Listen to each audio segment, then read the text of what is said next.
Hello, everybody. How are we doing? All right. Woo!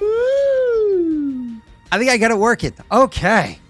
Whew. That was a fun start right there. There was so much to do to prep this up because we kind of did it way faster than we expected. But what's up, Wade? Are you excited? Oh yeah, I really am actually. I was not originally that interested in Mass Effect. If you remember, we were pushing for like Fallout or whatever. But as I started going through timelines and articles and trying to relearn the Mass Effect world and universe and trying to like come up with a concept for a character and whatnot and seeing what everyone else was kind of interested in, it was like, actually, this is kind of a different concept and I'm interested in it. I'm playing a different kind of character than I usually play, I think. I guess we'll see how it plays out. But I'm pretty excited for it. Mass Effect's a fantastic universe. It was one of the best game series of all time, except for when 3 first came out and you finished it before they patched and updated it. Then it was a very sour tasting trilogy, but up until the very end of 3, it was fantastic. Yeah, it was, yeah. I mean, there were bumps along the way, but what are you going to do with any series that was doing a huge undertaking that had never existed before, right? Like, there was never a game that promised to do Miranda everything. And Tally? Oh, okay, well, that's true. Sorry, and whatever else what the game had. Yeah. So hold on. Wait, is it? I guess I have to ask that question now. Are you your Miranda and Tally kind of guy? I figured like it's space, it's like an alien universe, high monogamy, am I right? What does Molly feel about this high monogamy approach? She wasn't in my life when Mass Effect was. It was a different time. You know, that's fair. Brittany knows that, like, Brittany 100% knows that Ashley is like got a special place for me. She's like, okay, well, I get it. Ashley is your pass. So I'm like, all right, I'll accept it. Cool. You know what I'm really excited about? Like, all jokes aside from like goofy shit, I'm excited about this. Oh yes, I did nice. it. Haha. It rolled on the screen. This doesn't happen in the other campaign. Yeah, the other campaign didn't do that. Like, well, I don't know. Like, I thought it did at one point. Only when I roll, because when you guys use the macros built into your character sheets, it doesn't do it, which is frustrating. So wait, if I just click on like, yeah, I'm excited about it. I'm glad I wasted a 17 on nothing. Excellent. Congratulations, you did a great job. Thank you. I will never roll that high again. The last like 6 sessions of World of Darkness, I don't think I've rolled anywhere close to what a 17 out of 20 is. That's, you know, honestly, that feels very, especially in 5e, like that's a big number in 5e. It has been miserable. I have been rooting for a TPK. All my rolls have been so miserable because it's just like, end me. It's not fun when you fail at everything you do, ever. No, it can be a little bit painful. I completely agree. By the way, I totally sympathize with Rena's Witcher at this point. Oh, that was a rough go. I did want to give a quick shout out to what's up, Storm Pineapple. Thanks for coming by and shout out to Storm Pineapple. Thank you. All right, thank you for that one. All right, I don't know why, but shout out to you. Cool. So all right, so back to you guys. Everybody that's out there. Shout out? Why was that? That was it. There's a quick shout out. I just wanted to say hi to Storm Pineapple. They're coming from the Mass Effect community, and they were really excited to come by and check out the game. So yeah. Gotcha. I thought you were gonna think like, actually, well, Storm Pineapple owes me like $25. Like, well, I was going to get to that, you know. No, you weren't. You'd forgotten. Yes, I literally was about to start doing the things. Oh, I'm glad that your microphone didn't pick any of that up. Yeah, your microphone. I went so high pitch, I peeked out. I mean, yeah. All right. It sounds like a gerbil that you just put like a fresh toilet paper roll in to chew on. You ever do that? I had mice and I gave them like toilet paper rolls and they would tear them up and make nests out of them. Is this like a Richard Gere moment? Is that what we're doing right now? Well, no, I was in 5th grade and there was no condoms or butthole involved. So let's talk about the things I wanted to talk about. So hey, everybody. Woo! Aside from Storm Pineapple. Oh, okay. So to everybody out there, so coming into the series, not session zeros like we're doing today and next time we play, but the session 1 and moving forward, you're gonna want to have a little backdrop of the campaign. Abusive Snaga or Joey or Snaga or whatever, who's out there. Abusive Snaga, he is on Twitch. He has so many different names. He's Willy Wilds in Discord right now. So Joey actually, who is Willie Wilds? I saw that name and I was gonna ask. it's Joey. It's Abusive Snaga. All right, everyone, Storm Pineapple Shootout. So with Joey actually offered to do video editing to make a primer video for the campaign. So it ended up being like 9.5 minutes long. It looks absolutely fucking fantastic. Thank you so much, Joey, for doing that. Everybody go check it out. It's on the Lost Initiative YouTube channel, so you can check it out over there. Too. Oh, did you? Oh, thank you. I didn't notice that. I'm so bad with Twitter. So you can check it out and understand like the basics of the series and kind of like the foundations of what the world is that we're coming into, set in 2022. Sorry, 2202. The other thing I do want to bring to attention is the Lost Initiative Patreon. So in case you aren't familiar, if you really want to impact the game, as you sit there watching or as you donate bits or what have you, it builds up what's called Initiative. Initiative can be used to impact the game live as we go. So again, just sit there and watch. That totally works as well, or any way that you want to contribute, it builds up that way. If you'd prefer to go over into the Patreon side, there's a whole bunch of different tiers of ways that you can impact the party over there too. One of my favorite tiers is it's called Epic Scrapper. This kind of pertains to Pat's character, and you'll see this as we go forward. But the short version is the more people that are on that tier and above add to like free gear that Pat's character finds and fixes as he goes, because he's a scrapper background person, and it just adds to shit. One of my personal trait is I'm constantly creating crap out of junk, so you guys supporting us makes that junk into things. There you go. Perfect. Spend your money so that we may be gods, or at least make me a god, because I'm gonna be if a biotic god. Honestly, that's good enough. Mortifer is quite a god.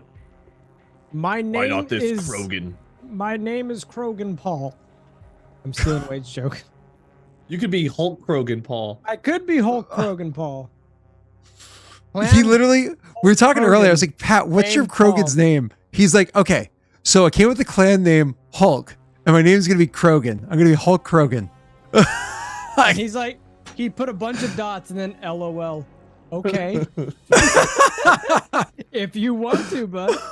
I thought it was a good name. Hulk Krogan was I'm just saying. That means that his name is he's a Krogan with the actual name Krogan and the clan name Hulk. Yeah. Hulk Krogan. I had a good backstory to it, but we're doing something different this time, so. Anyways, so we're going to actually kind of kick Pat out of the call at this point. Not literally. He's going to be here. He can listen. He can interrupt, so on and so forth. And I'm gonna sitting here eating my food, so I'm gonna drop to solo style, and we're gonna do a little solo with Wade, then we're gonna go a little solo with Pat, and then we're gonna do a little tangle between the two of them. Before we get started, goodbye. I'm going to make a tiny request because I totally ran downstairs to finish setting up the overlay. I have one little. Hey, I love you so much. Can you make me a coffee and bring me down my big jug of water, pretty please? I totally forgot them, and I'm live, and Wade is staring at me like, why are you doing this live? Thank you. By the way, it's been pointed out, I think your overlay on my camera is clipping through. Because there's a scroll wheel on my... I know what that is. Over here. Whoop. And that's just because we haven't used this kind of overlay in a while. I think it's like your screen cap, right? Yep, yeah. Done. I did not see that earlier, and thank you. Somebody mentioned it. I figured I'd tell you when it calmed down. Perfect. Cool. So we're gonna kick you out. Bye. Bye. Awesome. Oh no, Wade and I are just like, hey, man. I don't think can they still hear you? I can still hear you. Yes, they can absolutely still hear him. Oh, I'm chat now. This is me time. Chat, I'm your voice. Dude, why is Scott still on the overlay? I thought this was me time. I mean, we can remove me from the overlay. It would be a little bit awkward. You would just be no. Add me. Switch our cam. Switch you and playing with yourself. Oh, okay. Hold on. There we go. Pat, you're Daelric now. Hey guys. I'm just gonna Can you be this cool? All right. So let's get into the game. I don't remember the Mass Effect themes. Oh, that's Halo. No. Bad way. All right, cool. Let's set the scene here and get started for you. So the clear this up over here. All right, so Wade, back to you. What you're going to be doing as we're going into the campaign is your character has been traveling for some time now. Lots of events happened since before the Reapers were even identified as being real and talked about as being real, since the war started, since the war was effectively won, even though it's still dragging on for the past 15 years or so. It's been a long and arduous, 17, 18 years since the Shepherd identified what the Reapers were, talking about them, and the attack on the Citadel with the Geth inside their mothership known as Sovereign, who again later on was identified to be an actual Reaper. During that time, during that 15 years, 18 years, your character has gone through a lot of very difficult, arduous situations, barely able to pull through, barely able to survive, but through tenacity, grit, and let's be honest, just being badass, he's been able to survive every test. But speaking of testing, his nerves have absolutely been tested as of late. You're sitting there pissed off right now as you're on this little beat up shitty transport flying your way over to the planet known as Kobayashi, trying to find your way to one of the various, we'll call them flying debris that happens to be hovering over the planet. The planet itself is a gas giant and you can't easily live on top of it. But either way, there's debris that is in a ring flying around it that you're trying to find your way to. Cloud City. Cloud City. It's above it, though. It's actually like above the atmosphere. Atmosphere City. Okay. So anyways, as your character's getting there, you've already told this pilot where it is that you're going, and they're bringing you there. The pilot's not good, and you find that agitating. But I imagine you just kind of like sit back and you deal with the jostling as it moves forward, knowing full well that this ship is not flying. It needs to be taken care of. This pilot needs to be trained, so on. You eventually pull into the dock for wherever it is you need to go, and you shell over the credits that you need to the pilot, double checking your pocket as you're climbing out of the ship. Looking down, you really got hosed. These past couple trips that you had to take since you got left on that goddamn world before, you've shelled out so many credits left and right just to find your way here. Only 500 left in your pocket, unless I'm mistaken. Am I mistaken? Well, if you're robbing me of the 2,500. No. 2,500 left in your pocket. It's Pat. That's 500 left. So it's like, damn, you're really robbing me to start this. No. Only 2,500 credits left in your pocket. Either way, it's the person that you're looking for here is Atop. Atop is the... I'll pop it into chat for you. Oop, it never works when I pop into that chat. Let me do it over here. Atop is the name of your target, if you will. The one that screwed you over. And you're going to go walking around looking for them. Immediately as soon as you hit this area, one of the first things you're going to be able to do is pop your helmet off. In that ship that you were in, you didn't trust taking your helmet off. You didn't know if that thing was actually going to hold life support or not. But now that you're here, you're walking through the docking area, you see people walking around. A considerable number of Vorsha, a considerable number of Vorsha are here. Plus a good number of Krogan, which is kind of surprising, but at the same time, everybody's making do with what they can, where they can. And then a blend of other races, though significantly less frequent than them. You pop off your helmet and remove it, and instantly you notice two things. One, the atmosphere here is also very thin, so it's like, oof. Don't exert yourself too much, and you should be fine. Otherwise, you might want to throw your helmet back on and use the life support that's kind of saved up inside there. And two, god damn it, it smells. Like there is nothing worse smelling than a shit ton of Vorsha and a place with a really bad life support. This place reeks. Before I kind of like throw it to your character and actually start talking and role playing and whatnot, one of the first things you're going to do is walk over to a terminal to see if you can find out where the bar that you're looking for is, where this location is for your target. You walk up to the terminal, doesn't fucking work. You walk up to the next terminal, there's a Krogan using it, and honestly, doesn't look like he's having a good day. Maybe wait until they're done. When you finally get up to it and check the location for where you are, the fucking pilot didn't even drop you onto the right station. You're literally the wrong station for where you need to be. Fortunately, it's pretty close. If you were feeling ballsy, you could potentially even jump and hope to free fly across, but maybe don't be so foolish. Maybe you can find another way there. I'm going to throw the game into your lap here, Wade, with you standing on the wrong stations, immediately adjacent, surrounding in a ring of trash stations over the planet of Kobayashi. Everything smelling like rotting Vorsha, with a thin atmosphere, knowing that you have a location to go, a target to find, and you are neither there nor can you find them at the moment. What's the first thing that Graff would do? And actually, would you describe Graff for us? Sure.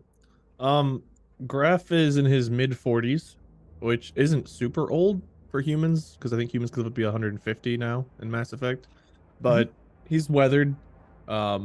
He's former military, so he's relatively strong. I mean, he's not the bulkiest, biggest physical guy you'll ever see, but he can definitely hold his own. He looks tired, scarred. I made him bald and bearded so he could look like me. I always do my character's hair, and I was like, you know what? I'm gonna make him bald this time. So when we get the character art, you want to make sure that it feels like it's properly representing you. Wade in space. I mean, he has a low strength score, so that applies. I just don't know if you're actually as nimble as your character is. 13. It's okay. Okay, well, he's still stronger than you. I have a slapped hair. He's about 6'1", so he's a little over average height. Not quite Wade tall. Honestly, he looks normal enough, but he just looks like he's having a bad day almost all the time. Not like the worst day ever, but like, that poor guy's going through it today. And that's just kind of been how he's been since the war ended. Which, if I'm right, was like 16, 17 years ago. Is when it air quotes ended, but we all know the battle's still been going on, correct? Yeah. This is like 2202. Touch is like 16 years after the events of Mass Effect 3. And I suppose the first thing he'll do is take a look around, see if he sees like some kind of taxi stand or something that'll help him get to where he actually needs to go. Absolutely. So when you look, again, because you're in front of the terminal and you're just going to do a quick little scan through it just to see if you can find where a taxi stand or what have you might be. There is one. It's on the far side of the station from where you are. This is where that like actual ships would pull up and dock and what have you. You're looking for what's more or less a sky car that's been retrofitted to handle the vacuum of space for like short jumps. So more or less what they do is they pump it full of air and then they close the door and that's all you got. And so you hope that it gets from A to B, no problem. That's going to be the taxi situation that you're looking for. But they do have them. It's just going to be on the other side of the station. Fortunately for you, Wade, these stations, the station, I'm using that phrase, it's very modular. I mean, like a lot of times the pass through from one station to the next is going to be the sky car like situation that I just mentioned. But it's not like it's one big sprawling area. So if one of the bigger stations, like the one that you happen to be on, is about the size of a football stadium. So you have to imagine, length, width, and height of a football stadium. That's among the biggest stations that happen to exist here. Everything else is significantly smaller, and I mean like a handful of rooms. This is just the big one, which is where they drop you off. So like, as you're angry as you might be, you're also like, I get why they dropped me here, but just another bad day. Yep. Well, I guess I'll head over. Is it like a taxi you pay for? Or did you describe it as more of like public transportation, like a tram or something? No, you'll pay for it. It's just not going to be crazy expensive. You're talking like 15, 20 credits. You're not talking about shelling out hundreds or anything. Okay. Well, then I'll find one of those to try to head over to find the Vortex, the bar Perfect. that I'm looking for. As you're heading over there, thank you very much, Brittany. I appreciate you. I'm going to say best wife ever, but I definitely got dagger eyes. Okay. And so, where were we? As you're making me over there, Wade, can you do me a favor? What are your passive, investigation, perception, and, insight, please? Does that show up on this sheet like it does on the other one? Yes. No, maybe so. On your sheet, it'll show you. So more or less, Wade, it's going to be your passive perception will be underneath where your skills are. That one's there, but your insight and perception, it's just going to be 10 plus your skill modifier. Okay. Yeah. Perception will be 14. Investigation will be 13. Insight will be 14. So 14, 14, 13. Okay. The lowest one being you said investigation, yes? Yeah. Perfect. Okay. So it's actually pretty solid for picking up basic details as you're walking along.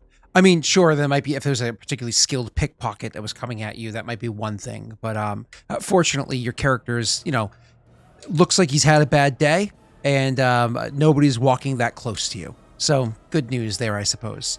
One of the things you're going to notice as you're walking through here is, as I mentioned beforehand, there's a lot of Vorsha. For those of you that don't know what a Vorsha is a sapient bat-like creature that exists in Mass Effect. They are bipedal. They don't have wings or anything like that, but their faces are bats. The best way to translate this to Mass Effect from a Dungeons & Dragons, if you're more familiar with that setting, is think of these as like the goblins of the world. Really unintelligent, but somehow propagate extremely rapidly. They're all around, easily manipulated by others to be their peons, so on and so forth. They also talks real fun. So they're fun to blow up.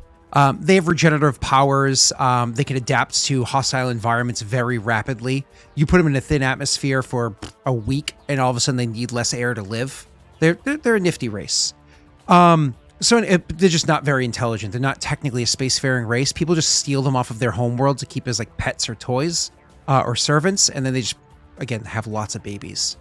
Speaking of babies, with the genophage having been cured about 16 years ago, you know that the number of Krogan in the galaxy has certainly grown, especially as of late. I mean, the Krogan gestation period is less than a year. One female at peak, I suppose fertility is the word I'm looking for. Peak fertility can pump out about 1,000 babies a year. That's one female. And a Krogan hits adulthood, like it goes through enough of a maturation period to be considered a young adult, like a human at 18, in about 6 or 7 years. By 10 years old, they're definitely expected to start doing some shit. So if you kind of do the math on that one, it's been only 16 years. It takes only about 11 years to have them start moving around. There's thousands more than there were beforehand. And with the galaxy having, only about half of the people that it did before, Krogans propagating the most rapidly, you're starting to see the population density of Krogans growing way faster than other population densities. That's made even more so on this station that you're in. You notice that there's not just a lot of Krogan here, but there's a lot of different clans, which is strange because usually one clan would claim kind of like an area and keep it as their own. But you see there's several different clans that happen to be here. Blood Pack, of course. Blood Pack being the most prolific mercenary group out there, always sending people to recruit. There's another clan here that you hadn't heard of before that seems to be the most prolific. You see by the colors. Again, passive investigation and perception. It's called the Karruk clan. You don't sure familiar with what they are, but it's the Karruk clan.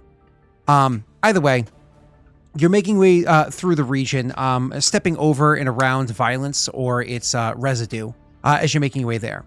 Another last thing to point out for you, Wade, is this place, even though you've never been here before, you've heard of it. There's a lot of shops. There's a lot of scrapping that happens to be here, and so there's tons of shops. A lot of them talking about the new wares that they have. Brand new, never been used, so on and so forth. Shops that have that kind of bullshit going on. You can walk by and look at it and be like, if I'm the 8th owner of this, I'm lucky. Clearly has been around the block a few times. But you work with what you can get your hands on. Not in the mood for purchasing at the moment. Your character walks by all of this DM expose and world building, and eventually finds your way over to the sky cart area that you were hoping to come across. If things couldn't get any worse, as you walk up and you go to queue up for the sky cart, walk up to the terminal, you drop your 15 credits in, and then a sky car door opens up, and the pilot steps out. It's a Vorsha.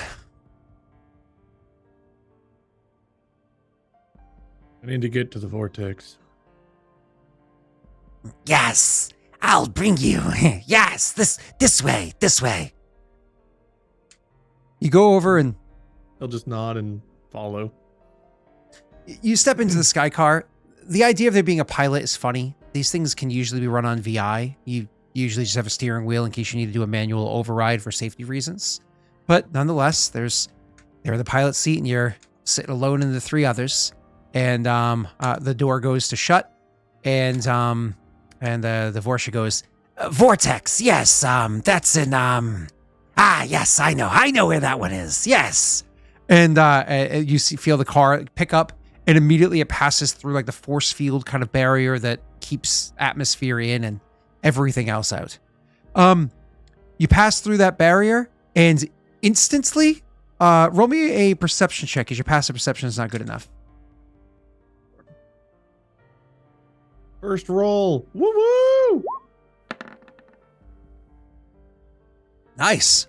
It's not natty. I'll take it. Let's see if audio picks this up for you, Wade. It's still good. It's still a good roll. You hear a nice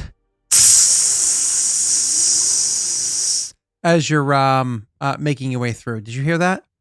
I did. It's air leaking through some not properly sealed area in the sky car as you're now in the vacuum of space, doing a little puddle jump. Can I look around to find where that leak might be? Yeah, sure. With that perception check, I'll give it to you. You hear it well enough that your passive investigation is good enough to look over and you see where the area is. It's one of those, if you've ever dealt with like a leaky tire or what have you, it's a thin enough area that you like go to put your hand on it or whatever it is you might have had in mind. Something so simple is not going to stop airflow. Did you have a different idea? Well, do I know if this is actually going to be problematic for how far I need to go? Or is this something that's like, this could be a bad, but not my problem? This could be bad. It might be your problem. The distance is short, but it's a Vorsha driving it, and the leak is not a slow one. Okay. If I just put on my helmet, will I be okay? If we lose atmosphere? Only we see you, Pat. I wasn't, because I was looking at my character sheet. So yeah, you can put on Jesus Christ, Pat. You can put on your helmet to try to seal the atmosphere there. So you put the helmet on and just breathe whatever air you happen to have inside the helmet instead. You can see the HUD on your helmet is showing you that the air pressure on the outside of this car is, say in the car outside of your helmet, is getting very thin to the point where it's only about 20% pressure. And you're like, that is some dangerous stuff right there. This is some upper atmosphere kind of pressure, but that's okay. You make your way eventually over to where the station is supposed to be. And as you approach the station, the Vorsha goes, Wrong one. Hold on. And turns and starts flying a different direction. You know you got a leak back here. What? No, it's fine. You'll be fine. I'm breathing, no problem. Right. I guess I'll look around and see if there's anything like metal or anything that like could just be slapped on there to hold it or at least slow it. Sure. So you're grabbing a metal thing, trying to hold slow whatever it is. If he So has on. like any, if he has anything scrappy lying around that looks like it might at least slow it a little bit. As you're looking for a flex tape or what have you to try to do Does this, he have that? or even gum. As you're looking for this, Sponsored? is flex tape a branded product? I don't know. I don't own flex tape. I buy duct tape. You haven't invested in the Flex Seal family of products? No. Wait, is that rubber black like it paints on and it can stop a boat from sinking stuff? I mean, that's one of the products, yeah. It's Oh. upsetting me you know very little about Flex Seal. Did the Sham Wow guy sell that? But wait, there's more. No, it was a different guy, but I mean, it's one of, the well-known, whatever. What do I find lying around on the ground, or just do I happen to have on me that's just crap that I don't care about? Yeah, so does your character have any Omni Gel on you if you cared to waste something so expensive on a situation like this? I don't know. If I did, you didn't give me any, so it says 0 out of 3. I don't know if I start with any or not. So if you have no Omni Gel, then you have no Omni Gel if it didn't come with your basic equipment. So no Omni Gel, which is fine. So you're going to not have any as your buy Storm Pineapple. Okay. No, it's not very sarcastic, but that's just to make fun of Scott. But really, have a good one. So back to you. Back to you, sir. You are you're looking around and you literally find just. It's funny because this is a human thing, but you find gum under like old chewed up gum underneath the seat. If you care to peel it off and use it, you can draw your Omni blade, cut off the gum, and put it there. Sure, why not? As you're doing this and trying to be nice, like genuinely trying to be kind here, I'm not going to make you roll a check. You just plug it up. It doesn't work very well because you'd have to add moisture. You're not going to chew on it. One of the things that you notice is that this Vorsha keeps looking through the rear view. And this is where you get the impression. They look like almost disappointed. You get the vibe like the fact that you put on your helmet is not working out to their favor.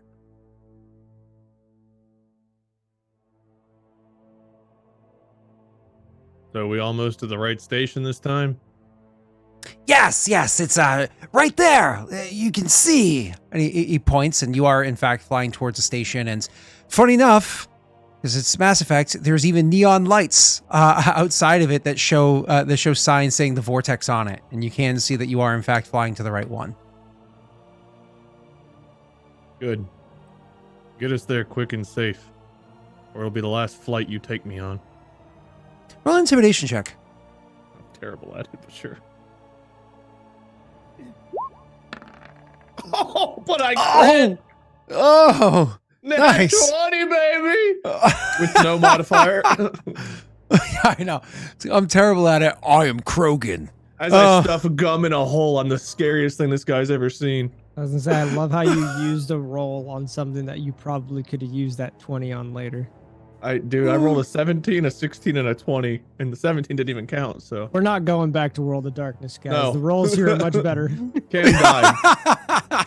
We're not going to even finish that campaign. Screw it. Screw that. Turns out it's Let them like die. Soma, a meteor hit Earth that day. The mages failed to stop it. That's what they were actually going to do, is stop a meteor from ending life. So now all of the World of Darkness is, in fact, a World of Darkness. Zeke opened up another jar, and they decided to blow up Seattle. Everyone died. Yeah. All right. So you another jar. So you fly over to the station. The Vorsha drops you off, and you can see like they're as soon as they open the door, there's like almost like a suction, like as the air is pulled into it because of how bad the vacuum inside of it got. It's after you're getting out and whatnot, you can look over and as you're approaching the bar area, that you'll notice that there are a few bodies that happen to be flying out in space, just floating there, clearly corpses that are a part of just the drift of everything that's out here. But like I said, you land, there's that suction like as the door opens up to let the Atmo back into the sky car, and he says, Fly anytime. I'll bring you anywhere. First try, every time. Oh yeah. He'll put his hand like on his hip, where I imagine like he has like a pistol or something, and just like nod as in get out of here and don't let me see you again. He just sits into his sky car and waits for somebody else to pay for his taxi to get into it. The station you're on now is actually not a particularly large one. It's actually a rather small station that you are in. As you are landing and making your way through, one of the things that you can see is as you're landing and walking in is there's a few people around this platform. This platform kind of works for dual purpose. One, it'll be sky cars kind of coming and going if there's no other bigger ship that happens to be docked here. But it's also two, larger ships can dock here if they have an airlock or umbilicus or what have you that allow them to fit inside a smaller thing. It's more meant for sky cars and shuttles, but bigger ones might be able to fit here. As you're walking through this initial docking area, there's probably more than one in the small station. As you're walking through, you can see there's a couple of terminals around. I don't know how good your character is with electronics, if you think you might be able to manipulate the system to tell you whether or not the ship that you want is in fact here. I'm not great at it, but I could try to take a look and see if I get lucky. Sure. I mean, you don't work here, so you're not supposed to be on the terminal, but Okay. Well, in that case, I probably wouldn't. I was going to say, I mean, it's not like there's a central government here. So if you just walked up to it, there might be like a couple of mercenaries whose job it is to keep it quiet because they were hired to do so, but there's no government of Kobayashi and its ring. Gotcha. Well, if I don't think it would cause any extra trouble or attention after I'm already a little bit on edge from the ride over, I would walk over. But if it looks like someone might try to stop me, I wouldn't. Okay. Cool. So you walk over, and again, it's one of those things. If you just walk over there and you look like you belong, nobody's going to say or do anything. Why don't you go ahead and roll your character? Deception is the word I'm looking for. This is to look like you fit in. Okay. Yeah. Nobody thinks anything the wiser as you get up and just immediately start walking over. You have to remember, the average person here is Vorsha. Vorsha have like an 8 or 7 wisdom, which means their passive insight is like an 8.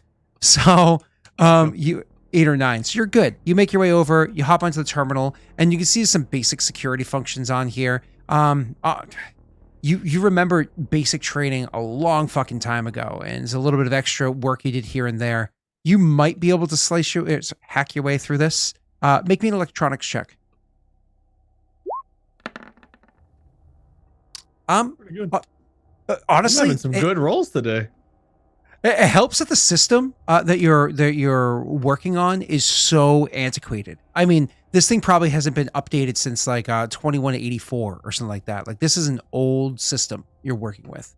So with that being said, you can pretty easily work your way through back doors or what have you to get into this terminal. You're looking for the ship in question. The funny thing about the ship is it doesn't actually have a name. It just is a transponder thing. It was never a named ship. The person that owned it beforehand, who unfortunately did die on the planet side, the person that owned it beforehand, they didn't name it. There's something along the lines of, well, if you give it a name, people know how to look for you. Which is stupid because transponder codes and whatnot exist, and there's serial numbers and other ways of tracking. But they're dead now, so shows what they knew. Anyways, you look and you're able to determine 2 things. 1, there are 2 hangars on this station. You're inside one of them. And 2, that ship is docked in the other hangar.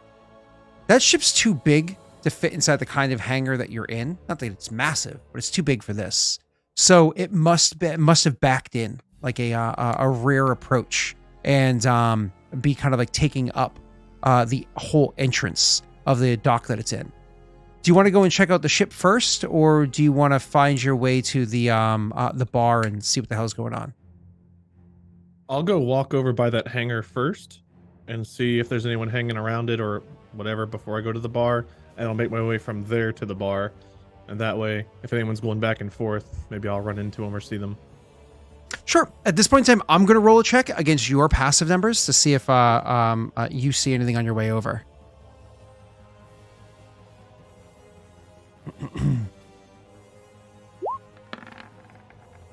Nice. Okay. So as you're making your way over there, you easily are able to, go over to the doors. The doors are unfortunately locked, like the hangar doors are locked. But it's one of those things you're like, what the fuck? They locked me in the hangar. But an employee almost immediately comes over and opens the door for you. Do you question anything about the fact that it's locked, or you just whatever and go in?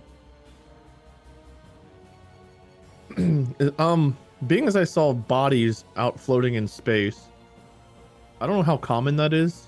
I just don't flat out remember the Mass Effect universe all that much, and nor do I know wasn't like this. Prior to half the galaxy dying. Continue. Okay. So I don't know if there's some kind of like, is there a role I can make to try to like piece things together why I might think that before I talk to somebody, so I don't just go up looking obtuse? Yeah, sure. Like make an insight check. Roll? Insight? Nah, Okay. Insight's fine. Dude. He's on fire. Sorry, guys. My lowest roll has been a 12 so far. I'm gonna die if anything goes actually wrong. We're never going back to World of Darkness. It's been 10 minutes and Wade's rolled 220s. Cam's dead. Everybody's Episode dead. 0, where like literally nothing too crazy can happen, is like the best session I'm ever gonna have. And I understand why there's bodies. You know you know who put the bodies there. You know everything. You know what they have in their pockets out there. Oh, right. I'm sorry. That's funny. I can't believe that. It's just making me think of, do you remember your session 0 with Mortifer and I did the double nat 20 and confirm on... Yeah, you killed me in session 0. Yeah, I do remember. Yeah. I was like, let's move on. Okay. So back to game. So yeah, you piece together pretty easily. You're like, okay, well, first of all, this is an airlock, so it's 2 locked doors on either side. But honestly, it's probably just a security protocol. Just it's easier instead of trying to trust on security lockdowns or whatever to come into place, because there's no central government here. There's no easy way to raise security levels or to add extra lockdown features with the lack of infrastructure. So that if they just leave the airlock doors always locked and they need to be unlocked per use, it'll make things easier. So not only do you realize that it's just like a matter of protocol for them because it's like the only protocol they have, but you also realize that they are similarly very, very old systems. And when I say old systems, Wade, I mean to the point where, yeah, if you had a decent Omni tool, you could probably hack your way in and get the terminal to open it for you. But even if you just have like mechanical tools, you might be able to pop open a panel and trip a wire or trigger a mechanism to open it for you. Like, these things they're antiquated, like easily. Now that you're looking at the station you're on, God, maybe 2140s or so, like before humans even got here. It's some old tech, but It's not Star Wars, so tech actually does advance in this. yeah, very rapidly. Yes. Do you have the fan on your cam? Oh, thank you, Tesh. I do. Aw, I love you, Tesh. You're the best. My camera overheats. Pat knows that. So we have little fans for them. So, yeah. And Tesh is a fan of my cam fan. So, thank you, Tesh. Cool. Moving on. I actually don't have a fan on my camera anymore. I figured out what stopped the overheating. You changed the setting inside of it? You upped the tolerance? Oh. You put on more clothing? No. Do you still have to recharge your battery? Do you have a dummy battery? Dummy battery. The same. Mine doesn't have any charge. I just plug it in and that stopped the overheating. Huh. Nope, not for me. But either way. All right, back to the game. So so back to you, Wade. So yeah, they open the thing up for you, but that does mean they're going to do the same thing at the other hangar over there. So there's no super easy slipping in, slipping out without being noticed. You have to literally have somebody open it for you, unless you had their security protocols. What's up? Go ahead. Once I get over there, I'll decide whether I was gonna say, if that's the case, I might not actually open it up. I might just loiter around for a second, look around, intentionally look for anybody I might recognize or that looks suspicious, and then make my way to the bar. Okay.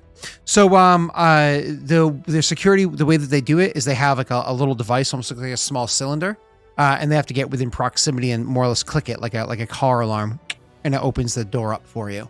So that's the device that they use to do this. So it's not even like super high tech, like it's bioscan or anything like that either. It's just crazy. So anyways, they open up the doors up for you. You go in, and you're now inside the station here. One of the things to notice about the station, Wade, is that there are less Vorsha here than the other one that you were on, but still a good number of them. Okay. And still a decent number of Krogan. As a matter of fact, it's not just a decent number of Krogan. You see less of the blood pack. Like, so far, you've only seen one. You see more of the Karruk clan that happens to be here.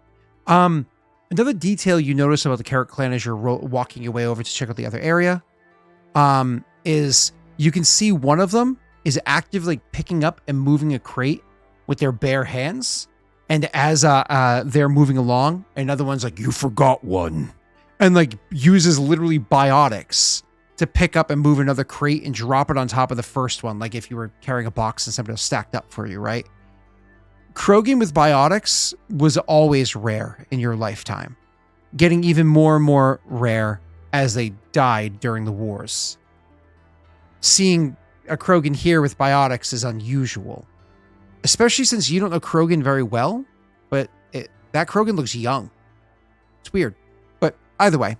So you are making your way over to the other platform. It's not far from where you are, not even a minute's walk. Double locked doors. Did you say you did want to go in, or you wanted to linger? I wouldn't go in right now. I just want to kind of like, I probably want to stealth a little bit, and more so to blend in than to actually hide, but then just kind of like use that moment to really take a look around and get a feel for the situation I'm in. Because if I was suspicious of the driver, it's like I've got to be suspicious of stuff going on around here now too, especially now that I know the ship is here. Sure. So you're going to effectively linger, look like you're fitting in, maybe stop and like pretend like you're tying your shoe or whatever makes sense, right? And then you're going to look as the door opens up. I'm going to need 2 checks from you, sir. First one is going to be your deception, just to make it look like you fit in. Not that it matters, but if somebody is watching you, that way you can at least come off as being natural. And 2, your perception check. And I realized that I forgot to put this in here. There we go. Now we're going back down to more average numbers. Okay. Well, that's still not bad rolls. So with your passive perception is actually higher than my perception check. I don't know if that makes a difference. Is it really? My passive perception would be a 14. That's funny. Okay. Copy. Go over here, and I forgot to put this on here. Let's do paste. Still, when a cool. 9's your worst roll, it's not terrible. It's not bad so far. Yeah, you've been very much in your favor so far. All right, cool. So with your roles being as they are, you're able to like hang out there and try to come off as fitting in. But let's be honest. I mean, you're just a random guy standing around in the hallway. You probably don't come off as too strange, anyways.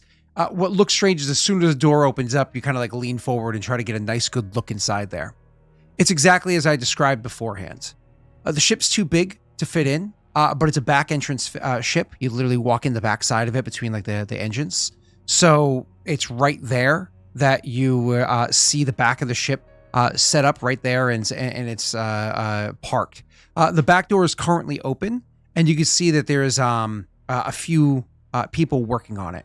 The people that you see working on it are 2 Krogan and a 2 Krogan, a Vorsha, and a human are all like doing active work on the ship. Makes sense. It got beat up not too long ago, so at least getting some of the damage repaired would make sense for why they're here and at this dock and so on. Because it can't fit fully in a dry dock, I can't fit fully inside here. That means the 4 people you're seeing working on it inside are likely coupled by a few more outside of it, spacewalking, if you will, doing repairs to the hull. So you're familiar. The door is closed as whoever was walking by walks by, totally looking at you because you're like leaning in. They walk by, you're like, what the fuck is this guy doing? I'll make my way toward the bar then. Sure. You turn around and the bar is not far from where you are here either. And I mean like again, less than a minute walk. It's not even 50 meters away, but you're just trying to not walk with purpose. You're trying to just take it in as you go. And again, all around you, so many shops, tons of people peddling wares. I mean, you see all sorts of mods and whatnot that people are trying to sell. I mean, the prices that you're seeing and hearing, probably solid if they work. Oh, well. So, you go walking into the bar. The bar itself, again, is not particularly large. To give you just like a dimensional description and a couple basic details, the bar itself is about 26, 27 meters wide, which is just over, it's close to 100 feet, 90 feet or so, whatever that is, and about 12 meters deep. So about 26, 27 wide, about 12 meters deep. The bar is exact opposite of you.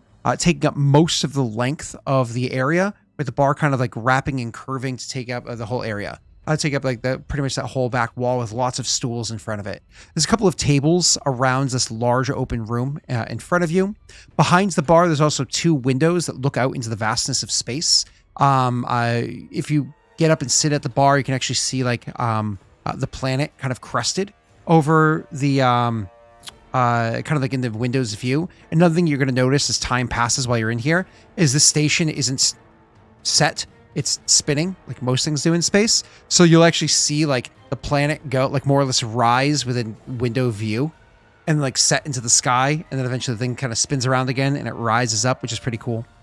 Off to your right-hand side, there's going to be a window that looks out to the vastness of space. Oh, actually, no, wait.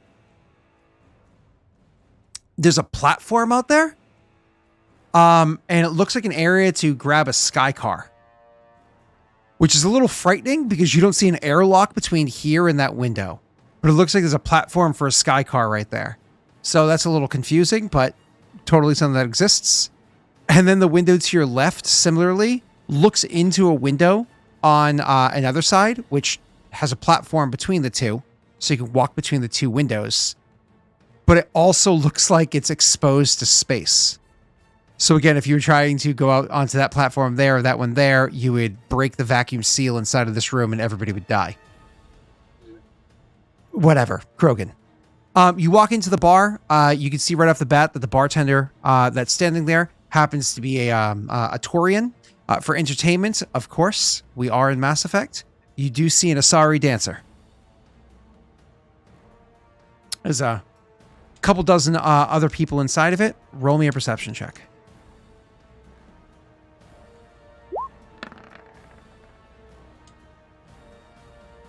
As soon as you walk in, taking all the sights, it's a couple moments. You're trying to take in your surroundings. It's part of your military training. Check your six, check your corners, you know? So you walk in, you take in the surroundings, you know what's going on, and then immediately afterwards you identify your target. You know for a fact that they are there, and they're having a conversation with a Batarian in Blood Pack colors. You don't like the Blood Pack. No, I do not. Not particularly fond of Batarians either. I need you to make me a history check with advantage.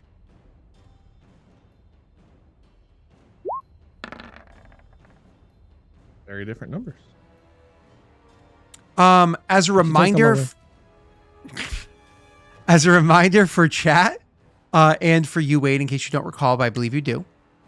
Blood Pack, even though you see many different races among them, predominantly Krogan, Borsha, Terran, and so on, they're only Krogan. Anybody else is an honorable Blood Pack member. So seeing a Batarian with Blood Pack colors means that they work for the Blood Pack as a mercenary. They are not technically part of the Krogan clan. That's an important distinction. Okay? Cool. Doesn't mean you like them any more. So anyways, yeah. You walk in, you see they're having a conversation with that person. And whether or not they've noticed you, you haven't picked that up yet. Okay. I'll try to stay discreet, so they don't really notice me. Am I within earshot of them at all? Not yet, because it's too loud in here. There's music playing. Again, it's not really a nightclub, but it's music playing, and there's an Asari dancer. So something to give it something to vibe to. And there's conversation. There's a couple dozen people here. Okay. Is there a table closer to them I can try to move to where I could listen? Yeah. It's going to be very difficult to be discreet, but you absolutely can do that. So you can go over. My plan would be is I don't think the Batarian would know who I am, but the other guy I imagine would. So if he's facing this way, I would go around like the bar to grab a drink and then get a table behind him where he would never be really facing my direction.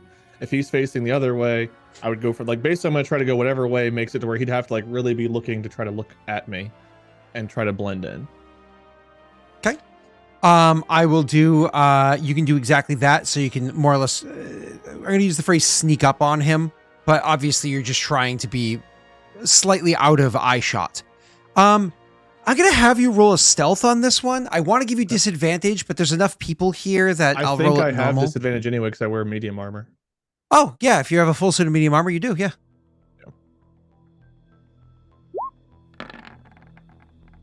Hey! His first bad roll! Do you have any luck? Do you want to try? I don't even have a thing for luck. It's you have to... Oh, did it never turn on for me? There's no button for luck. Hold on. Exclamation point.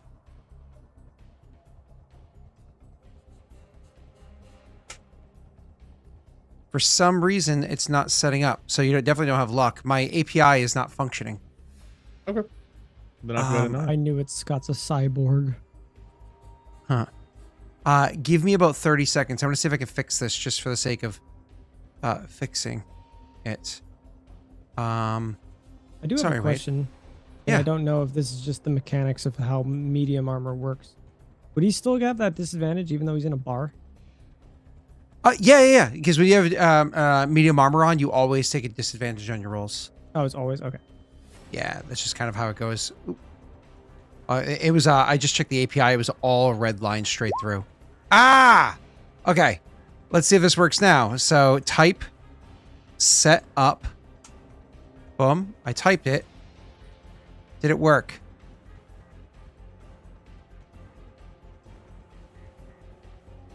It Don't I still have to doesn't add look it? like it. Oh, okay. Oh, no. Wait, hold on. It looks like...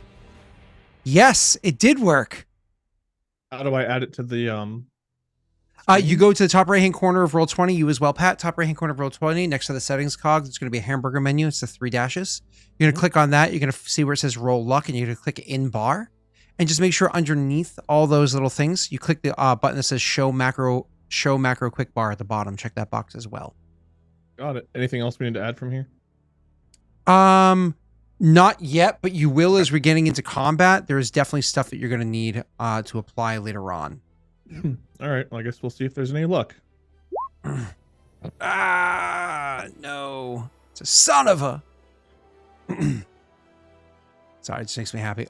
Oh, now it comes in from paying no attention to me. Okay, cool. We're going to talk about chat interactions later on in the session anyways, but for now, let's just keep going for you, Wade. So with your grand total of, I believe, a 9 you had rolled on your check.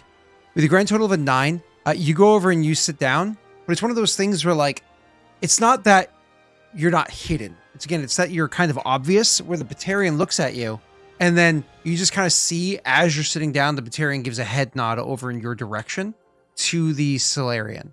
And the Solarian will do like a quick little side eye. And you can see him like shake his head and look back at the Batarian, and he leans in and starts saying something to him. So I'm pretty sure that my cover is blown at this point. Yeah, you're almost positive. Okay.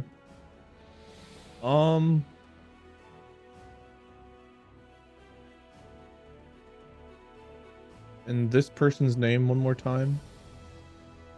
Which one? The Solarian? Yeah. Atop? Yep, it was Atop Mobane. Okay.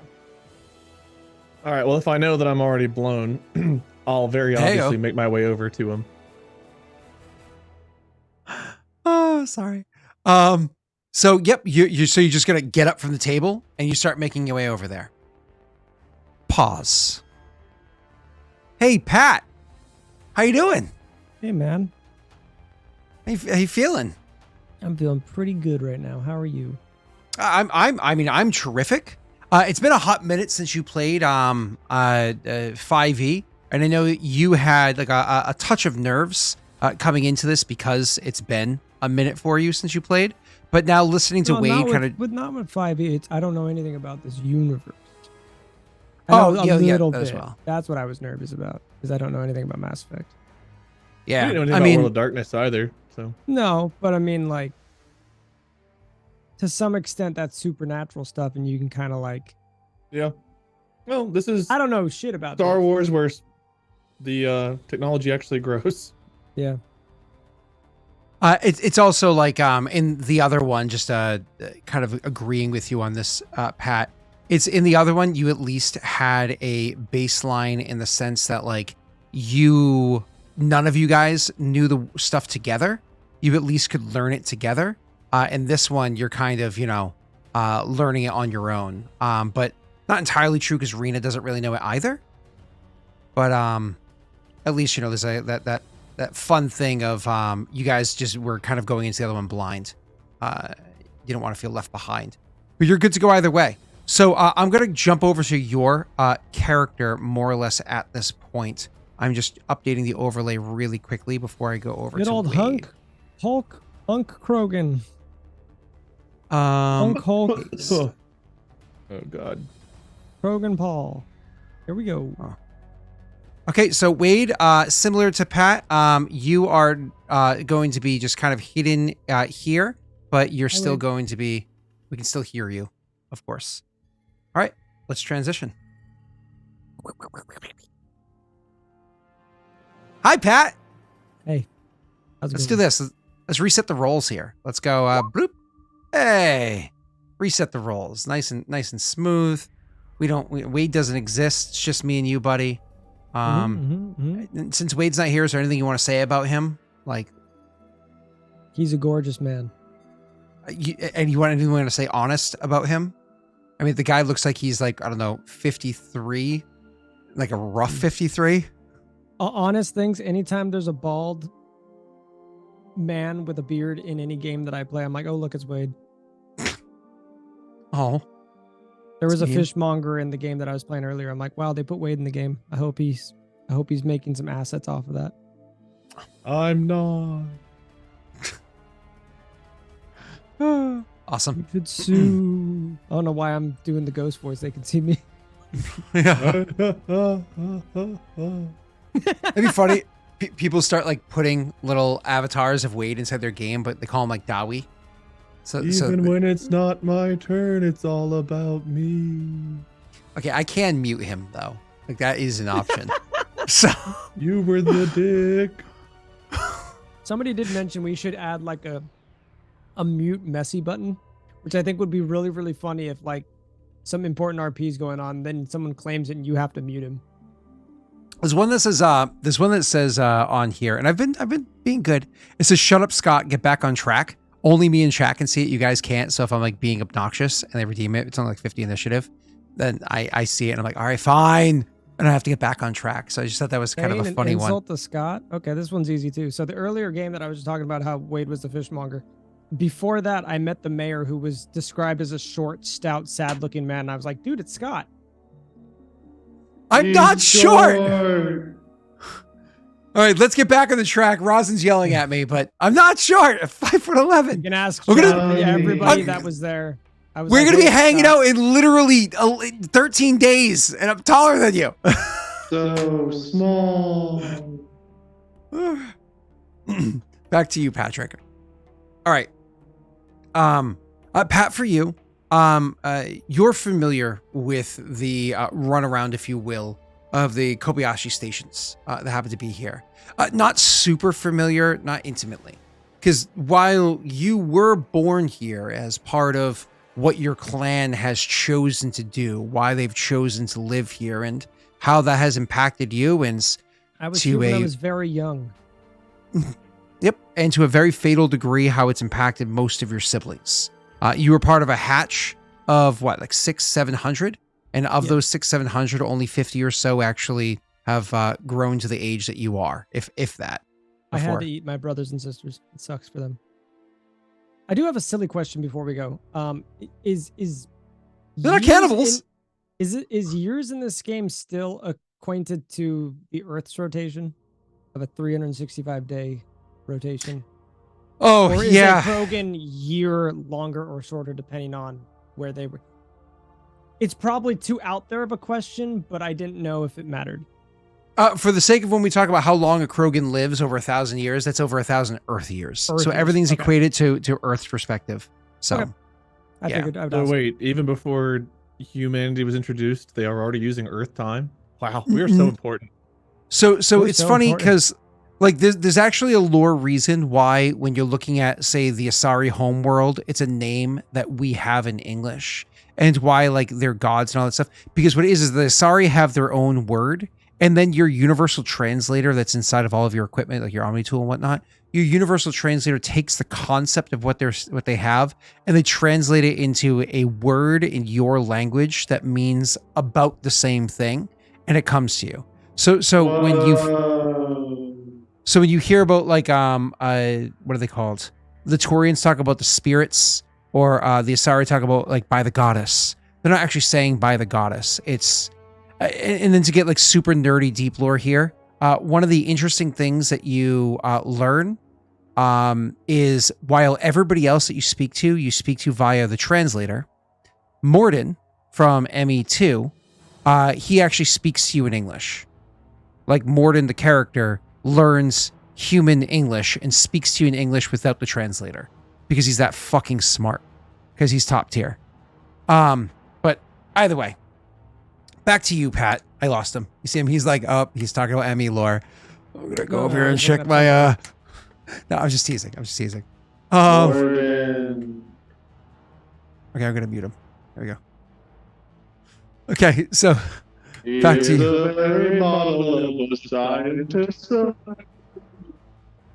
And now he can't unmute himself. I am captain now. Pat, back to you. So to get you back into the session here, your character, like you said, you were very young when you lived here beforehand, and you spent much of your time off this area, and you've only recently returned as you're coming close to the age and close to when it is that you need to do your rite of passage. You're not quite there yet, but you're at an age where you need to start learning and getting yourself prepped up for it. Remind me, Pat, how long ago did your character return back to the Kobayashi ring? Was it months, a year? It's probably been months at this point. I actually have a question I'm going to DM to you very quickly. Just sure, because if before we go any further. Sure. I see Pat DM'd me. While I'm DMing him. Haha. Right. I figure because I know the basis, you know what I mean? Or is it just how I should play it? Okay. That's what I thought. But I know. Okay.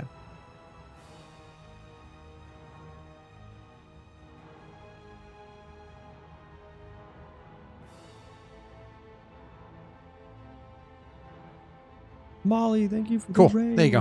Hey, Molly, thank you for the raid. Sorry, Pat was DMing me while I was DMing Pat. Sorry you can't see your beautiful husband. I'll put him back on screen.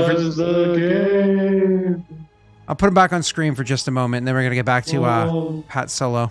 Hey. Hey. Hey. Hey. Hey. Hope you had a good stream. Yeah. All right, bye, Wade. See you Technically, later. Wade could just go up and say hi to his wife right now if he wanted to. Adios. Mother. All right. Screw the cat. Don't fuck up. All right, to you now, Pat. So you have your response for how that works. So you're here and you're back on the station. You're supposed to be doing the work for like when you return with the others. You're supposed to be. I would probably be here for like 6 to 12 months. I would have been back. Oh yeah. No, that's fine. So you're supposed to be coming back and doing your prep work to get ready for your rite of passage. But unlike the some of your other siblings who were kind of already deemed worthy to be able to do their rites of passage, your character unfortunately was not yet deemed worthy. You're just not considered Krogan enough to have the honor of doing the rite of passage. So whereas some of your siblings have been able to kind of like move on, get ready, and head out to do their own work, you've been given work to do. Literally are back to scrapping shit rather than the planet you were on back in Kobayashi, going from station to station, occasionally killing a couple of chat, remind me, what are they called? The womp rats of Mass Effect. Little rat things. Help me out here. I just looked this up. I was gonna say in my backstory I had a pet one for a while. That's funny. God damn, they're like the little dogs, right? No, not the Varen. I mean like the monkey things. You see, I thought it was a Varen. I was like, those were like, was it? Those are like Krogan pets, right? Kind of. Varen are extremely vicious. They have a stronger pounds per square inch bite force than like an alligator does. They're really scary. But yes, Krogan tend to keep them as pets. Pyjacks, that's what they're called. They're like monkey rats. Pyjacks, they're the worst. So am I allowed to look this up, or is it too meta? No, go ahead. Yeah, Pyjack. P-I-J-A-K. They look ugly as fuck. Or P-Y. Yeah, they're like monkey rats. They're awful. Cool. So Okay. back to the game for you, sir. So your character dealing occasionally with hijacks and having to whatever. Well, anyways, because of the fact that your character is at the bottom of the totem pole amongst those that have returned, which is really frustrating for a Krogan to not get respect. Part of being a Krogan is you fucking get respect because you make people respect you. And unfortunately, you have not been able to do so with your clan as of yet. So when a ship... in my backstory, I wouldn't say I wouldn't have little to no respect. I would have some, not a lot, but not. I wouldn't put myself at the bottom. I proved myself where I was scrapping. Okay. So I was going to say where you were on the other planet, Corliss or whatever it was. I was on Corliss, yeah. On the other planet, absolutely. I worked there for 12 to 15 years, and I proved myself there as well as coming back here for the last 6 months as a scrapper. But what Krogan want? An engineer. I like taking shit apart and reconstructing it. But what Krogan want are warriors. Which That's is why true. your siblings that are like really dumb, like your character is just very smart. And so it's one of those things where it's like, if you were getting attacked, like your group was getting attacked, like waylaid by a group of Varen, another Krogan might be like, "Rawr!" and like run at it and start beating it with its face and start like punching them and wrestling them. And they'll survive, but missing huge chunks of their body. And it's like their shell is going to be somewhat cracked and whatnot. Meanwhile, you walked over to a really fucked up auto turret. That's what I'm doing. I was gonna say you fix an auto turret and then you all of a sudden you get it out. So as soon as that person's like getting dogpiled on, all of a sudden the auto turret goes and kills all the Varen around them, and they get up like, "Yeah, I did it!" And you're like, so either way, it's the idea is that not that your character is by any means lacking ingenuity or skill or what have you. It's by what Krogan unfortunately tend to prioritize as being significant when you returns back here. I don't have the dumbass run into literally head first into battle, but I think it out before I act it out. I mean, not a not to Krogan mention way of life, unfortunately, but I'm different. well, the funny thing is, you still are scary when you run head first into battle because you're a fucking Krogan. Yeah. So that all being said, let's move on. So with all that kind of like being laid out, because of the fact that you're not being respected back here as much as you were back on the planet where your skills were entirely necessary, and it's been able to make the clan back here prosper.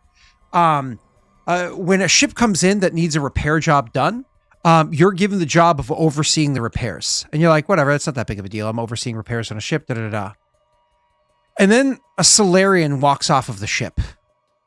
And you realize, it's my fucking job to repair the ship of a Solarian. I mean, it's your job. Like, you're probably going to do it. That's your decision on the PC. But there's a Solarian that walks off of the ship to get That's to not have it gonna repaired. go well with me. Yep. So there you are in the dock as you've already been given the responsibility of fixing the ship, and a Solarian comes over. Am I getting paid to walks fix out the of it. ship, or is it ordered by clan stuff? Well, it's ordered by clans, but everybody pulls their weight and you get returned for it. Think of it like a communism. Very aggressive communism. Right. All right. Well, and I do see them. Yeah. They walk off of the ship. They look at the crew just like passively, but they already know that they've taken care of things on comms ahead of time or whatever. And they're like, that's the ship. And they go walking by. Do I know do I see any other people walk off, or is it all just Solarians? It's just that one Solarian that walks off the ship. That's it? Okay. Just the one. Do I have any other people working with me? Yeah, so you actually have working with you at the moment. You have there's another Krogan who's just young. I mean, they're like maybe 7 years old, so they're not even a full adult yet, so they're still learning. You have a Vorsha that's working under you. You have a human working under you, and then there's a couple of other Vorsha that have basic spacesuits. They're going to go take care of some of the hull integrity outside for you. You're not going to go out there. That's stupid. You send Vorsha; they're expendable. Okay. I'm gonna just kind of edge the. I don't think I would even edge. I would just look at the other Krogan. Can you fucking believe this? Can't believe we're fixing a ship for this scum. Looks at you and goes, "Yeah, I remember. Granddad. He would always say things like, Solarian liver tastes best raw. Think we can get it? Could always sabotage the ship. It's not a bad idea. Just see it out in space suffocating. I'm gonna roll for. I'm gonna try to actually sabotage the ship at this point to make it look like it's fixed, but intentionally sabotage it. Yeah, so what you're going to want to do is you're going to want to fix the hull integrity on the outside. You'll tell the Vorsha to do that because they're stupid. They're like, "We broke it for you," and then like in front of the Solarian. It to be known between me and this other Krogan. Sure, yeah. And everybody else is going to start fixing stuff and so on and so forth. And you're going to go in there and you're going to start trying to intentionally break down the system. So this ship has a couple of important details that work on it. Give me half a tick here too. What I know based off just looking at this ship and obviously my backstory, what I know is this ship worth something? Is it have any importance? Importance? I is the would person not. getting off of notable, like, is the Not dickhead that that you came know up? of. They're just some dickhead. Okay. They're just some Solarian. That's really all you know. Yeah. I So don't know if, like, in this game, like in Star Wars, you could tell somebody's like rank importance off of the quality of the ship that they come in on. You know what I mean? I don't know if that's the same in Emmy. Yeah, no. It's certainly the quality of somebody's ship, the size of it, its capabilities, so on and so forth, would tell you a degree of who they are. I mean, you knowing as much as you do about ships, this thing, if it was brand new, being sold on the market, like fresh out of a manufacturer, back in its day when it was a new model, this is probably worth like 820,000 credits. But this type of model isn't even made anymore. It's certainly seen a better day, and it's been years and so on and so forth. So by no means is it seen better days. That wasn't ghost-like. You're short. Can we get like a shut up, Wade? Is that an emote we can get? I'll allow it. So Oh, in jeez. short, decent ship or like nay ship, like. I mean, it's a decent personal ship. Like for a personal size ship, it's not like it's massive or anything like that. It's an okay ship, you know? Okay. So back to what it is that you can sabotage. This ship has, of course, its whole engineering area, so you can literally break down its engines. But you do want them to function well enough they can at least fly away, even if they can't quite hit FTL. It has a couple of guns attached to it, like auto turrets and whatnot. You can attach those things too. As a shield generator, nice enough. As its life support, you need that to breathe. Is there anything valuable I could take off of it? Ooh, that's a really good question. So something that's easy to take off. Something that's easy to conceal as well. I know Krogans are kind of big, but I imagine I'm not wearing. Would I be decked out in armor at this point? I'm sorry, I have so many questions. It's just how I'm going to be playing because I don't know. You're good. Yeah, you're wearing your full armor unless you didn't want to, but you're a Krogan. You always walk around in your armor. You like sleep in it, right? So yeah, you could wear your full armor. All that's there. As for something to take that's a value that you could easily walk off with it, right off the bat, mods, etc. I'm not going to be able to walk off with a cannon. You know what I mean, like a gun or anything like that. But no. But the ship does have right off the bat, the ship does have a probe on it, and these things are really good to sell because it looks like a decent condition, like maybe even new probe that's inside there, which is really good for people that are exploring worlds that have never been explored before. You could drop a probe in there and find out pretty quickly how safe that planet is and get a good reading of it. These things are valuable. So it's something that you could probably sneak off of it inside of a crate. Like, just moving supplies around, put it inside of a crate and sneak that off with relative ease. And then if you wanted to take like important parts, like I said, there's a shield generator. If you wanted to take things like important, expensive components, imagine like fuses and certain capacitors or whatever inside of it, you could snag those out. And then when they go to activate their shields, they just don't come online. I would absolutely allow that. Whatever you're trying to do, Pat, I need you to go ahead and roll me a engineering check. Okay. Just a normal or with speed with advantage? I don't think you would have advantage. Oh, actually, no, you have a ton of crew helping you. You have the Krogan helping you, so you have advantage. Do I know this Krogan's name? By chance? I imagine we've been working together for a couple of months, or at least that's how I would like to think it. Maybe not. Yeah, this is dude, it's freaking it's Paul. It's Paul Krogan. I can't believe this. It's Krogan Paul working with me. he's going to be of the same clan, so he will be Karruk or Karruk. All right, Karruk Krogan Paul, crazy. Oh no, his name's Top. It's Karruk Top. No, come on. Why are your bad jokes okay, but my bad joke isn't? Hey, Hulk Krogan was a great name, and you stole it from me. That's fine. So I can roll with advantage because I have Carrot Top working with me. So you can roll with advantage, yes, sir. Sweet.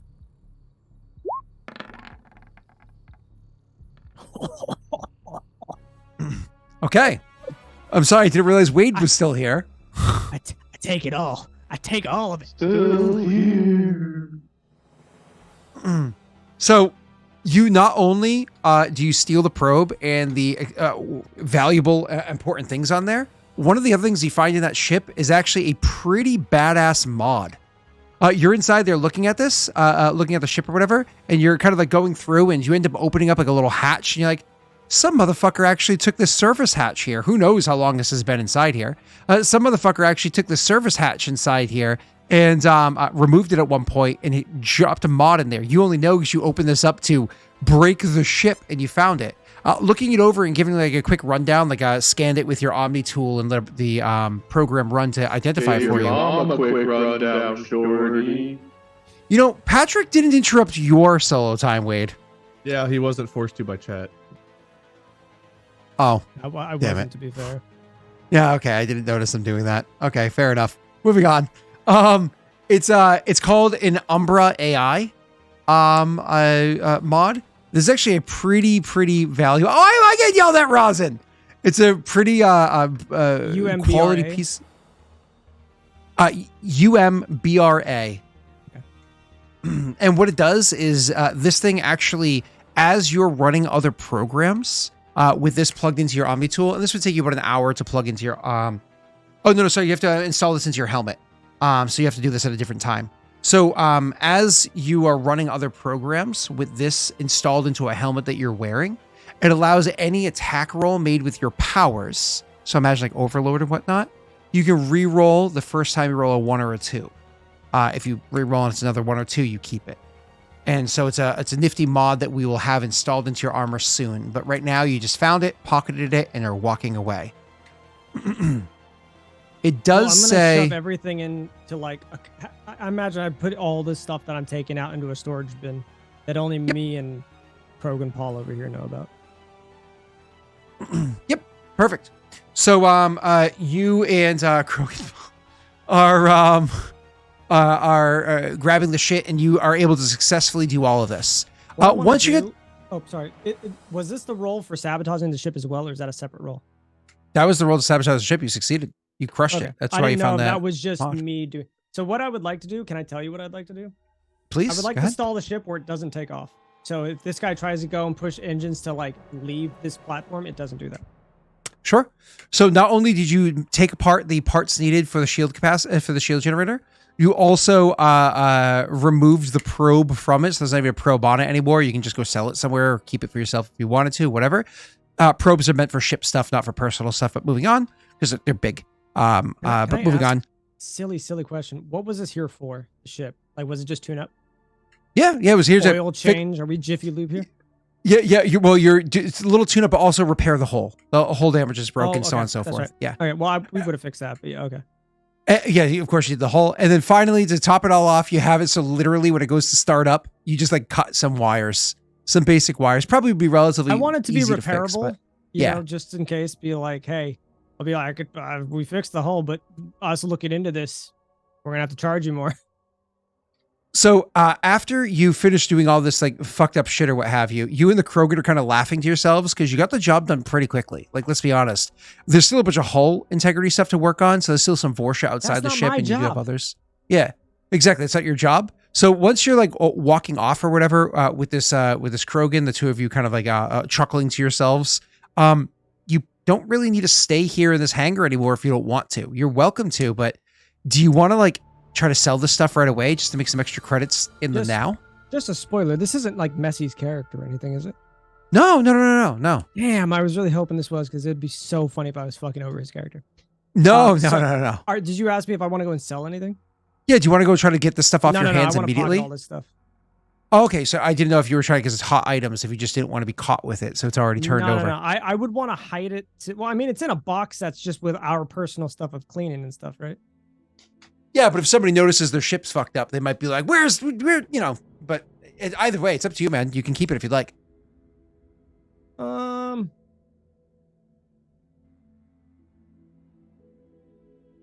Yeah, no, I'll keep it. Okay, cool, done. How big is this stuff that I took off? Like, how big is a probe? Is it like a? It's not small. Is it like it's not small? It's not like a chip or anything like that. Imagine something the size of R2-D2 being dropped out of the back of a ship to drop into a planet. I truly just don't know. And fun fact about probes, they're one-time use. So when you use a probe, it literally burns up and it's gone forever. Unless Wade does it. Wade actually has a tool proficiency that allows him a 50% chance that the probe isn't destroyed and it can be used again. It's one of his proficiencies that he grabbed along the way. So. I'm going to make Krogan Paul go sell it.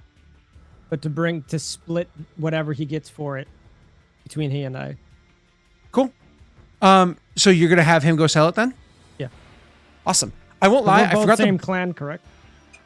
Yes. I forgot the book upstairs. I'm going to switch the overlay back to you and Wade. You guys chat for like 30 seconds. Here, running grab the book. He's not going to ask for it to bring it down for him. Can you believe this? Hi. Hey, man.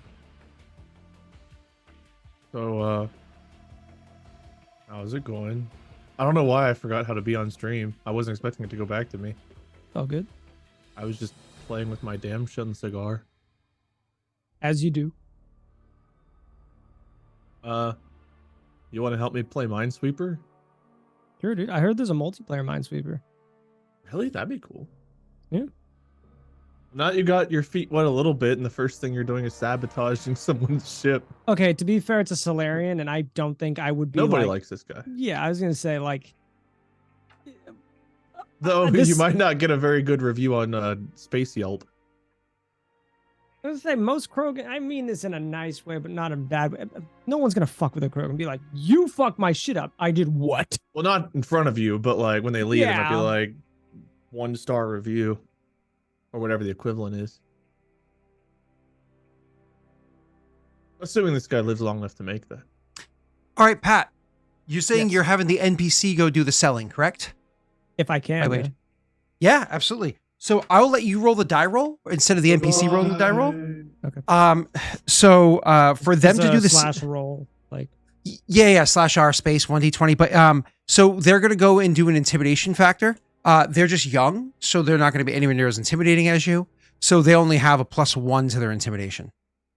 do I do 1d20 plus 1? 1d20 just plus gonna- 1, yes, sir. Okay. Boom.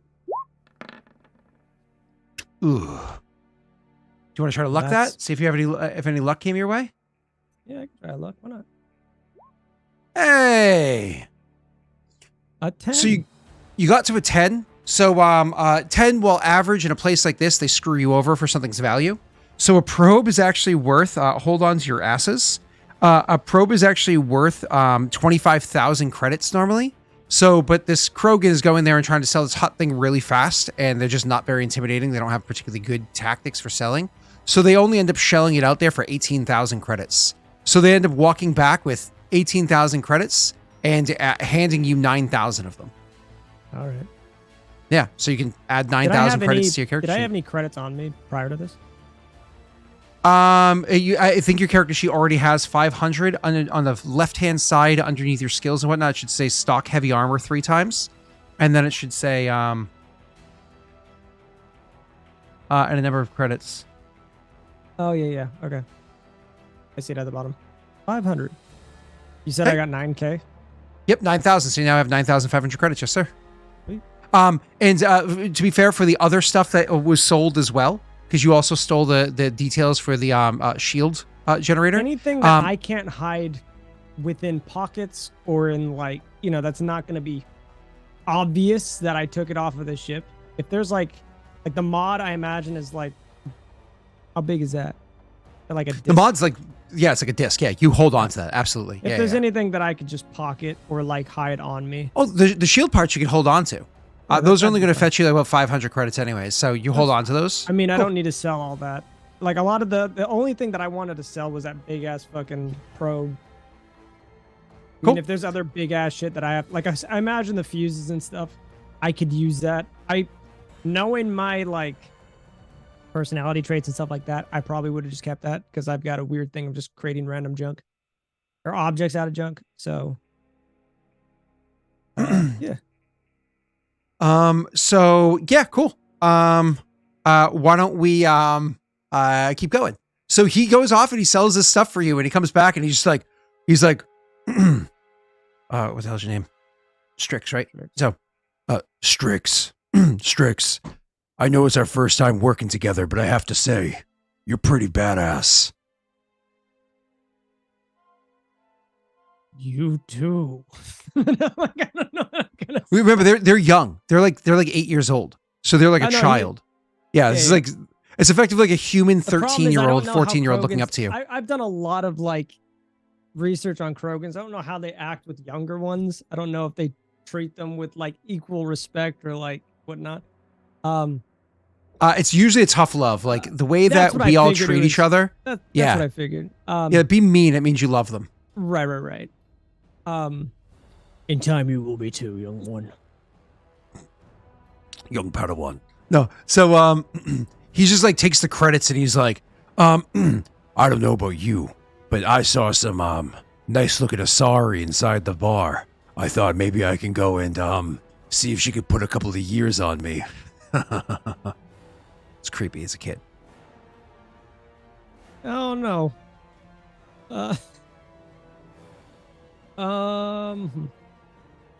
What you do with your credits is up to you. He giddily runs out the door. But I don't think it'll add that many years. Yeah. Cool. This leaves you behind a little bit while you're there.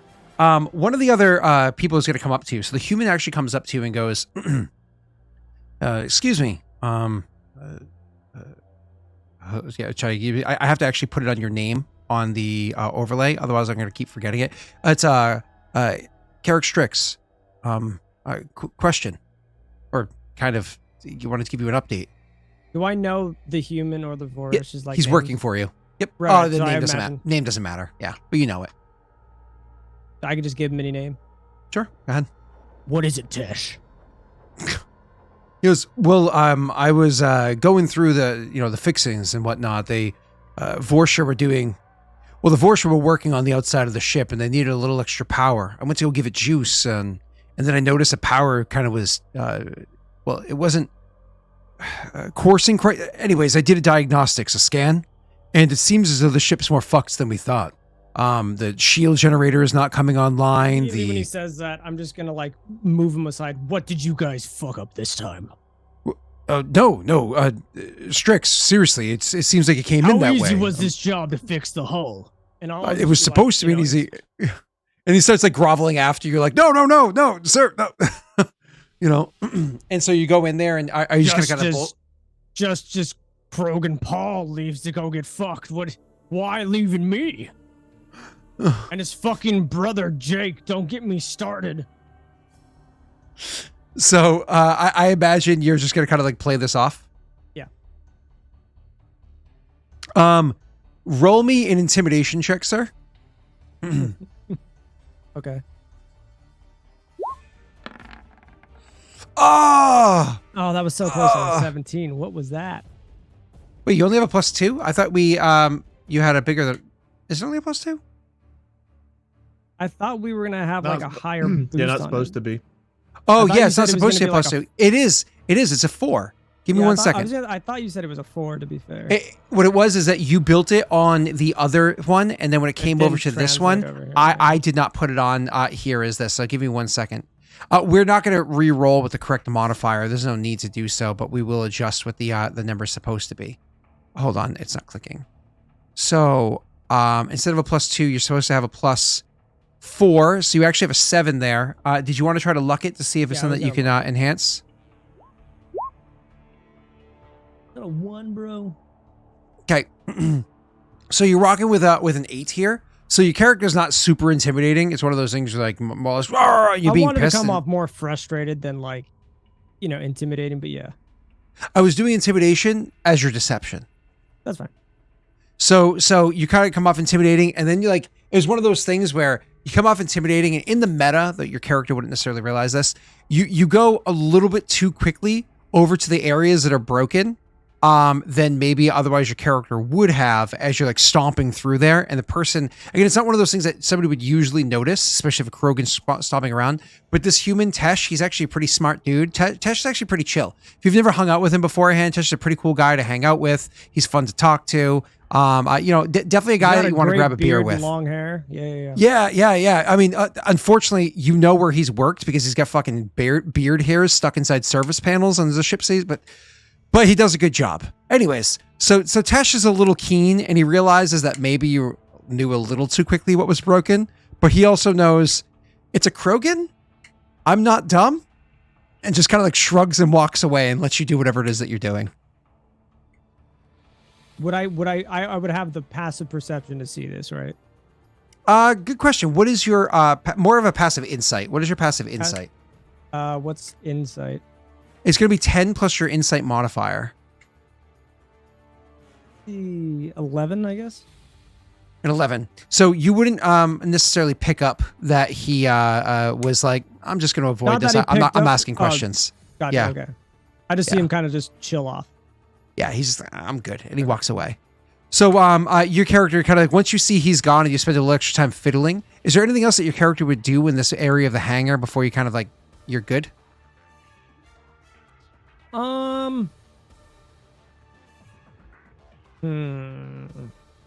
Because there's something else I was going to ping at you unless there was something specific you wanted to do first. No, I don't think I would. Okay. If I would have So- noticed something, I would work off more, but no. So when you are hanging out inside the cockpit area, finally like doing that last little walkthrough, like, oh, let me make sure I get everything up and running fine. Yep. You go over there, you log onto the computer, which you didn't do beforehand because you knew how you broke it, and you like power up the computer or whatever to see what's there, and you can actually see like a recent like it almost immediately pops up as you turn the computer online. Maybe it was like a fritz of what happened beforehand because of how you had like screwed up the computer, but the most recent logs on the ship are not encrypted. You can literally just play them. So it's like that enticing, like, ooh, there's a big red button. I can totally listen to whatever the most recent logs are while I'm here doing work. Think of it like a podcast, like Distractable. Right. Basically a recording of a call, correct? Yep. See, my thing that I don't know if it's just my familiarity with non-familiarity with the game is, would a Krogan care to listen in on? Don't think something about like this? Krogan. Would you want to care about Yeah, what's going on? I me, mean, it's a I would want Solarian. to. It's a Right. Solarian. Do you want to hear what the fuck the Solarian was doing, or? I just know Krogans hate them. Yeah. Yeah. So I maybe would you'd be listen to curious. it. I would listen to it. Yeah. I'm at work. I'm doing my own thing. I don't feel like it would be suspicious at all. No. Nobody's even bugging you. Cool. So all of a sudden the comms come back on, and at first what you're hearing is like a running recording of the communications that were happening for whatever the crew was doing beforehand. Apparently they went planet side on some other planet. There was some artifact or whatever it was that they were looking for down there. There's not much by way of description. You certainly didn't see anything of interest when you were looking around on the ship beforehand anyways. But then at one point in time, according to the recording, you finally hear somebody saying, this is the Solarian speaking. Yeah, hey guys, listen, things are getting really hot right now. I don't know if I can stay much longer. Things are getting really hot right now. What's the status down there? Check it in. Hey, what's the status going on? Hello, test. Can you guys hear me? Hello, test. Can you hear me? Oh, shit. And then there's like, you can hear like hammering of buttons, and you can actually hear a spark, and you can hear the Solarian like cuss for a second as they probably shocked themselves trying to get things going. Graff, can you hear me? Graff.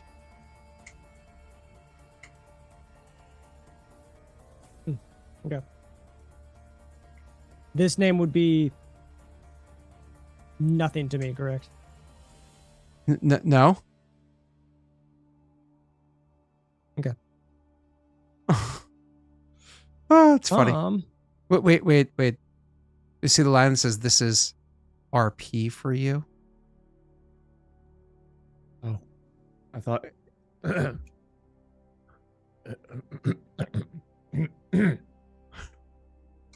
Yeah. What's the situation down there? What is the situation down here? You guys are. Remember, it was a bad situation. You got in a tight spot. People died. I know it's bad. I didn't know all the specifics, so I didn't know. Yeah. Not good. It's getting. Hold on. You'll hear like gunfire. Might be a hot evac. Yeah, talk about hot evac. Oh shit! There's another ship inbound. Hey, listen. Good luck. I can't do this. Good luck. There's another ship coming. I gotta get out of here before they. What do you mean? Good luck. What do they say? The goddess. May the goddess. Whatever. And all of a sudden, like you see like readings or whatever of the ship starting to take off on the thing for a second. Strix, go ahead. You leave us here, I'm gonna shove a grenade down your throat. Instantly, the communications cut. As the communications cut, you hear the person going, "Oh shit! Oh fuck! Oh shit! Oh god! They're coming!" And there's again, you hear more recording of like blaster fire, and then at some point the recording kind of like cuts off. And then later on, you hear another recording going of a communication that happens, pings up, and it says, there it is. Ektaro. Ektaro, can you hear me? Ektaro, are you there? Ektaro, slow down. Jeez, why do all of you Solarians always have to talk so damn fast? Yeah, I heard you. Listen, I've got it. I got the device. I have it. I'm coming. I'm gonna meet you. You say Kobayashi, right? Yes, that's where it's supposed to be. Deliver it here. Did you have much trouble down there? Well, let's just say it's going to be divided less ways than we originally thought. How many less? That's my problem. All right. I'll meet you at the bar. Vortex. Don't be late. Every minute you're late, credits drop. Remember that. Every minute? You know, fast and light travel takes... The communications cut again. And then that is the last communication that you have there. So no, there's one more communication that's reporting in to speak to your clan to have somebody come and do the repairs. They're Basically, my job. Yep. Yeah, we'll get the best guy on it. Don't worry about it.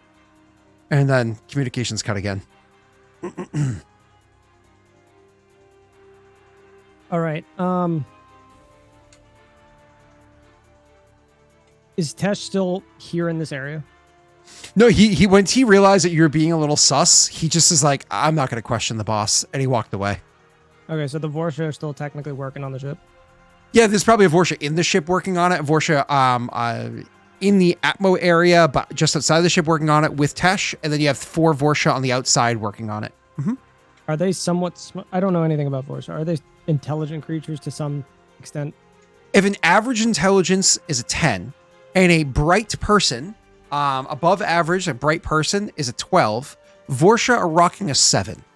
They are 2 to 3 points below average. They are not smart. So these are effectively like the little like droids that fix pod racers. I think droids might be smarter than a Vorsha. Vorsha are the goblins of this universe. Okay, the little bat things that you were talking about earlier, right? Correct. Yeah. Gotcha. Do they have the ability to like ring me if I'm gone? Oh yeah. They're sapient. Okay. They're just really stupid. Okay. I would probably just yell, "I'm running an errand. Call me if there's any issues." Okay. And I would head down to the vortex. Sure. So you go walking into the vortex. Before we do anything else, why don't we take a quick break? We're going to take a quick break. When we come back, we're actually going to continue the session with the 2 PCs actually back together. We're doing this break for 2 reasons. One, in case one of you wants to pee. One of you being out of the however many people are watching, or so I can finish setting up the overlay. Okay, Thanks, everybody. See you in a minute. Bye. Bye.